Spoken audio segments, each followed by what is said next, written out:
जवाब दो भगवान। पता नहीं क्यों आज माँ की बहुत याद आ रही है। पापा का अकेलापन देखकर माँ और भगवान दोनों पर बहुत गुस्सा आता है। क्यों कहते हैं कि शादी जीवन भर का साथ है? जब साथ को बीच रास्ते में छुड़वा देते हो भगवान जी। कहा तो यह भी जाता है कि जोड़ियां ऊपर से बन के आती है, तो कुछ तो सही हिसाब रखिए। कम से कम दोनों की उम्र कुछ तो बराबर सी हो। आज 24 साल हो गए मेरी माँ को अपने अपने पास बुलाए हुए। 21 साल से पापा मेरे साथ है। अंतहीन अकेलापन और क्षीण होता स्वास्थ्य क्या मृत्यु से बदतर नहीं है? उमा जी मन ही मन में भगवान से यूं ही गड़मड़ बातें किया करती है। उम्र उनकी भी कम नहीं है। कभी कभी मन सालने लगता है, शायद यह पिता की जिम्मेदारी। आखिर माँ होती तो दोनों अपना जीवन जीते। अपने घर में माँ का घर, मायका, इससे तो नाता उस दिन ही खत्म हो गया जब माँ ने ऊपर अपना घर बना लिया। हाँ, स्वर्ग में। स्वर्ग इसीलिए कि वह कहीं और जा ही नहीं सकती। इतनी शुद्ध आत्मा, कभी किसी से द्वेष नहीं, किसी की बुराई नहीं, सभी के जरूरत पर काम आना, और कोई 420 ही नहीं। लगता है अब तो सांसें खत्म होने पर ही मायके वाली चैन की नींद नसीब होगी। 55 साल की भी कोई उम्र होती है जाने की? उमा जी आज तक समझ ही नहीं पाई कि माँ को पेट का कैंसर हुआ कैसे। घर की उगी हुई ऑर्गेनिक सब्जियां, सिगरेट शराब का कोई ऐब नहीं, तो फिर यह खतरनाक रोग कैसे? बस चस्का था तो चाय पीने का।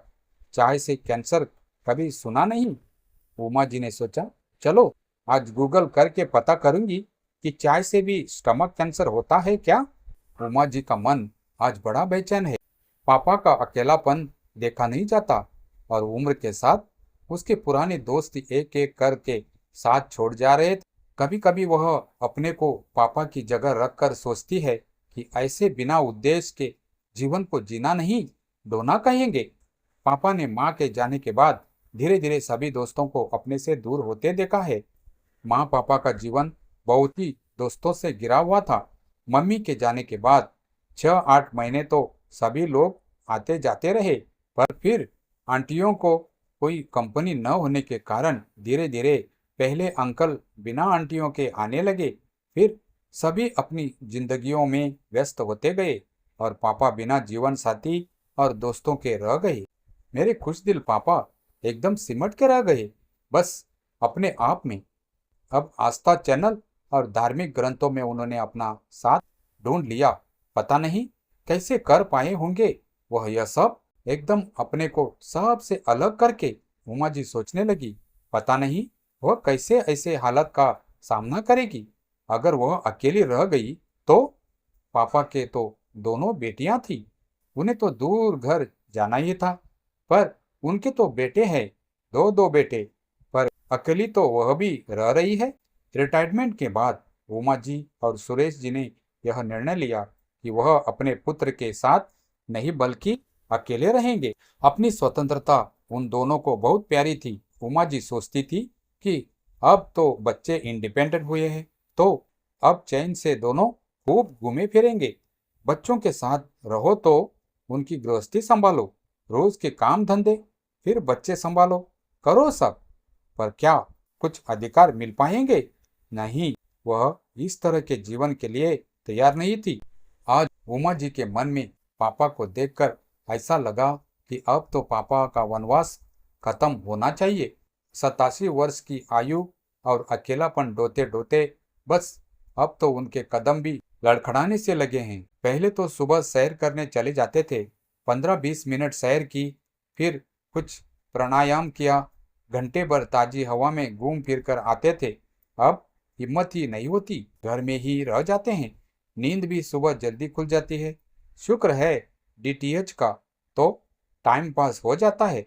यूं तो पापा ने अपने दिन को कई भागों में बांट रखा है। सुबह 6 बजे तक पूजा, फिर थोड़ा सा प्राणायाम, सुबह की चाय बालकनी में पीते हैं। बस यही उनका अपने कमरे से बाहर की आउटिंग होती है। समाचार पत्र के आने का इंतजार, और आते ही उसकी एक एक लाइन बाँच लेना। सुबह 8 बजे तक का समय तो देश दुनिया की बातों को जानने में कट गया। फिर बस सुरेश जी के उठते पापा अपने कमरे की जेल में बंद हो जाते हैं। हाँ, जेल ही तो है जो मम्मी उन्हें दे गई है, अकेलेपन की जेल। लगता है मम्मी और ऊपर वाले की कोई मिली भगत है। अब उन्हें इस एकाकीपन की जेल से मुक्ति मिलनी चाहिए। इस विचार के साथ उमा जी अपने को धिक्कारने भी लगी है। क्या कोई अपने पिता की मृत्यु की कामना कर रही है?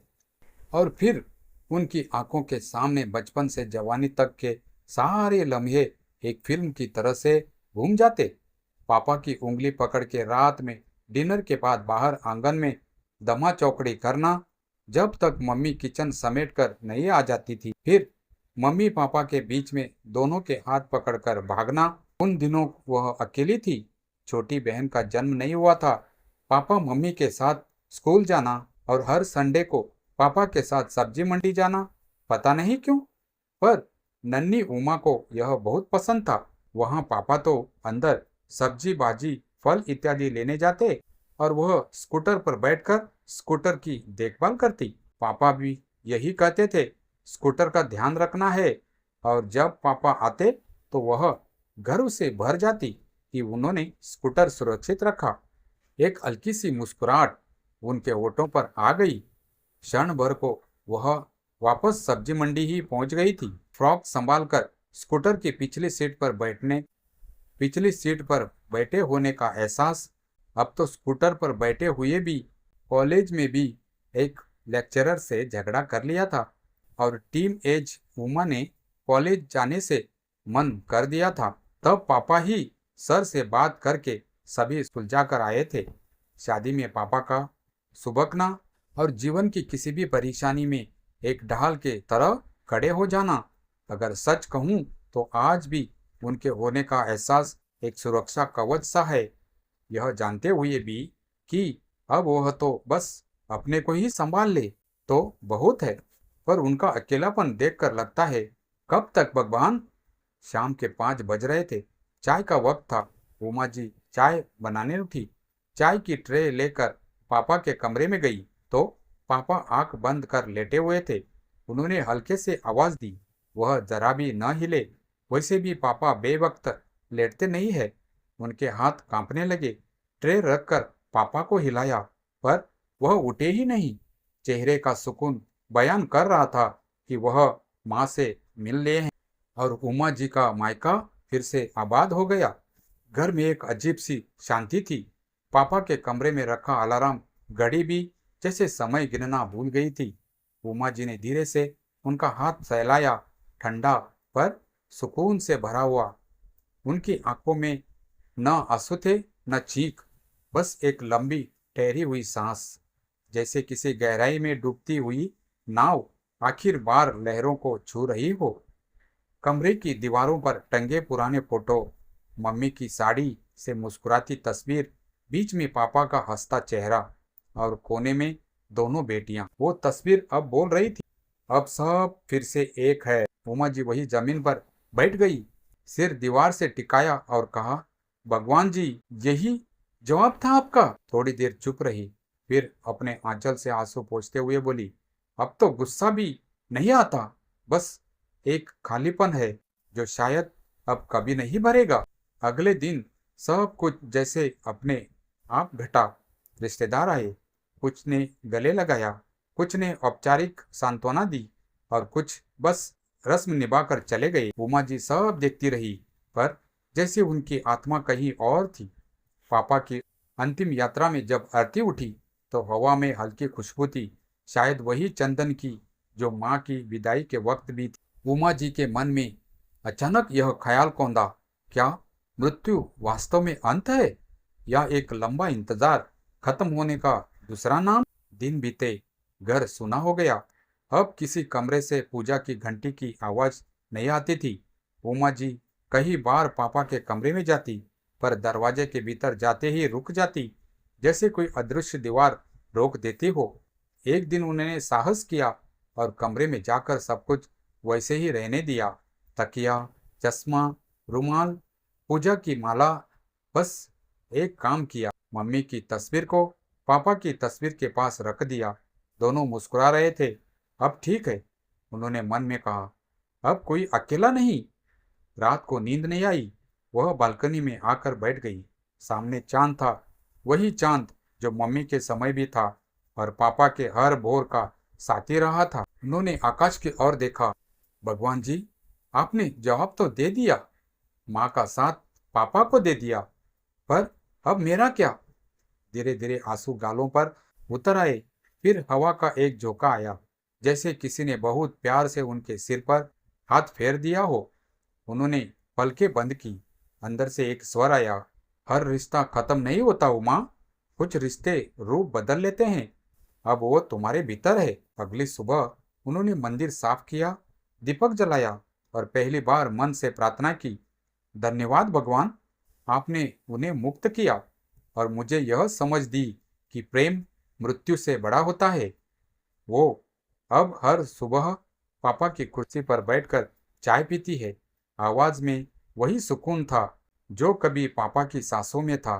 कभी कभी वह मुस्कुरा देती है, अब तुम दोनों खुश हो ना? मैं यही ठीक हूँ। कहानी वही समाप्त नहीं होती। कुछ हफ्तों बाद उमा जी ने एक नोटबुक निकाली और लिखा, मायका अब आकाश में है। माँ पापा अब सितारों के घर में रहते हैं और जब भी चाय की खुशबू हवा में आती है, मैं जान जाती हूँ कोई मुझसे मिलने आया है। उनके होठों पर हल्की मुस्कान थी, मन के भीतर एक शांत उत्तर। अब कोई सवाल बाकी नहीं भगवान, जवाब मिल गया।